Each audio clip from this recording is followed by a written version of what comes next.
नमस्कार, मैं जितेंद्र शर्मा। लोकसभा चुनाव का माहौल बहुत जोरों से पूरे देश में चल रहा है। सारी पार्टियां अपना अपना प्रचार करने में लगी हुई हैं, तमाम रैलियां कर रही हैं और जनता को अपने अपने मैनिफेस्टो में किए वायदों को पूरा करने की कवायदें लगातार कर रही हैं। 4 जून को पता लगेगा कि किसकी सरकार होगी। हालांकि भारतीय जनता पार्टी इस बार मोदी की गारंटी के नाम पर 400 पार का नारा बुलंद किए हुए है। आज पूरा कैलकुलेशन हम बताएंगे कि किस तरह से कितनी सीटें अगर आती हैं तो फिर किस पार्टी का क्या क्या वजूद इस लोकसभा चुनाव के अंदर रह जाता है। पूरे आंकड़ों की बात करते हैं और पूरे सीटों की बात करते हैं और उसके बाद ये 400 पार का नारा जिस तरह से मोदी की गारंटी के नाम पर बुलंद किया जा रहा है, इस दावे की सच्चाई क्या है और इस नारे की हकीकत क्या धरातल पर रह पाएगी, ये सारा आज आपको बताते हैं। देखिए, लोकसभा की देश में कुल 543 सीट हैं, यानी कि 543 ये सीटें हैं और पूरे देश में 97 करोड़ मतदाता इस वक्त हैं। अब भी जिनमें यूपी में मेन राज्यों की अगर बात करते हैं तो यूपी में लोकसभा की 80 सीटें हैं, राजस्थान में 25, मध्य प्रदेश में 28, बिहार में 40 और महाराष्ट्र में 48 सीटें। बाकी इनके अलावा कुछ और सारे राज्यों में कुछ सीटें हैं। जो सबसे ज़्यादा सीटों वाले राज्य जो देश के अंदर हैं वो ये हैं। अब इस तरह से आज के दौर में, यानी कि जो वर्तमान में भारतीय जनता पार्टी के पास यानी बीजेपी के पास कहाँ कहाँ कितनी कितनी सीटें, अब इस पर हम नज़र डालते हैं। यानी कि उत्तर प्रदेश में, यूपी में 62 सीटें हैं, राजस्थान में 25 की 25 सीटें, मध्य प्रदेश में जहां 27 सीटें, वहीं बिहार में 39 यानी कि 39 सीट और महाराष्ट्र में 23 और इसके अलावा पश्चिम बंगाल में 18 सीटें बीजेपी के पास अभी हैं, यानी कि 194 ये सीट हैं जो कि लाइफ लाइन का काम करती हैं और बाकी बहुत सारी जो सीट हैं वो हैं, लेकिन ये लाइफ लाइन बीजेपी के लिए इस वक्त बनी हुई हैं। यानी कि 221 में से 194 जो सीट हैं ये लाइफ लाइन का काम करती हैं।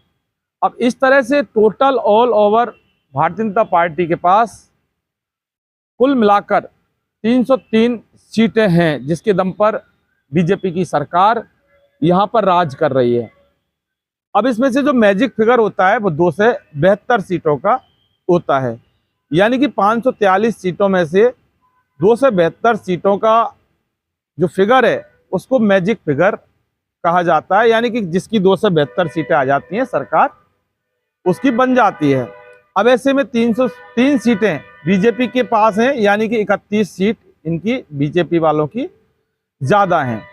अब इसके अलावा दूसरे पहलू पर अगर बात की जाए तो इस बार के लोकसभा चुनाव में कर्नाटक में बढ़ोतरी हो सकती है और तेलंगाना में बढ़ोतरी किसकी, विपक्ष की यानी कि कांग्रेस की यहाँ हो सकती है। कर्नाटक में कांग्रेस ने अपनी सीटें वहाँ जीती हैं विधानसभा चुनाव में और सरकार भी बनी है। तो अब ऐसे में ये जो फिगर कितना होना चाहिए जिससे कि भारतीय जनता पार्टी के जो दावे 400 पार के जो किए जा रहे हैं वो धरातल पर किस तरह से पूरे नहीं हो पाएंगे, इसके लिए जो कैलकुलेशन बनती है वो ये बनती है कि अगर 50 सीटें कम होती हैं तो फिर बीजेपी की सरकार नहीं बना सकती भारतीय जनता पार्टी। 303 सीट हैं। अब इनमें से मैजिक फिगर की अगर बात की जाए तो उसके बाद अब जो जिस तरह से चुनाव प्रचार में तमाम पार्टियां, यानी कि इंडिया वर्सेस एनडीए का ये चुनाव है। एनडीए भारतीय जनता पार्टी और इंडिया में सारे कांग्रेस के अलावा सारे विपक्षी दल ये एक साथ, यानी कि एक राय गठबंधन में होकर ये चुनाव लड़ रहे हैं। ऐसे में बीजेपी का जहां नारा 400 पार का है तो इंडिया गठबंधन इसको डाउन करने की पूरी कोशिश में लगी हुई है।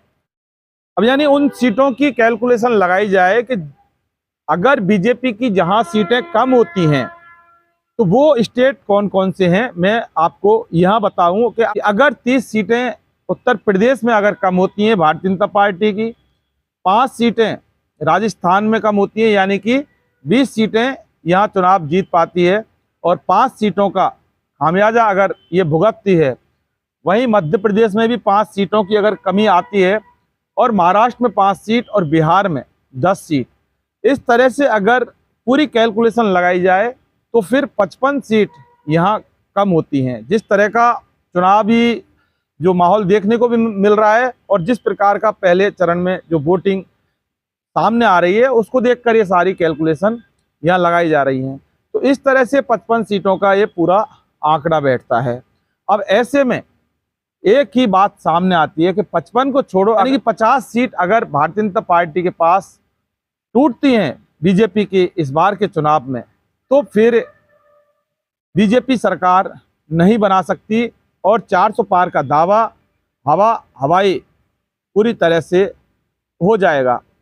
हम आपको बता दें कि कहीं ना कहीं होकर ये 400 पार का जो नारा है ये हवाई इस तरह से भी दिखता जा रहा है, क्योंकि जिस तरह से तमाम रैलियों में और जो बातें की जा रही हैं प्रधानमंत्री द्वारा, तो उसको लेकर भी जनता में काफ़ी एक नाराजगी भी देखने को मिल रही है। वहीं विपक्ष भी लगातार निशाने पर भारतीय जनता पार्टी को लगा रहा है और तमाम इनके भाषणों को लेकर अपनी शिकायतें चुनाव आयोग में भी दर्ज करा रहा है। हालांकि चुनाव आयोग ने बांसवाड़ा के मोदी के भाषण को लेकर जांच भी शुरू कर दी है, ऐसी जानकारी है। तो 50 की बात अगर की जाए तो 35 से 50 सीट कुल कम अगर होती हैं भारतीय जनता पार्टी की, तो फिर बीजेपी के लिए एक बहुत बड़ा खतरा इस बार के लोकसभा चुनाव में हो सकता है। चाहे वो कितनी भी बार 400 पार के दावे करें, 400 पार के नारे करें, लेकिन सच्चाई यही है जो आज हमने आपको आंकड़ों के जरिए और सीटों की कैलकुलेशन के जरिए बताई है।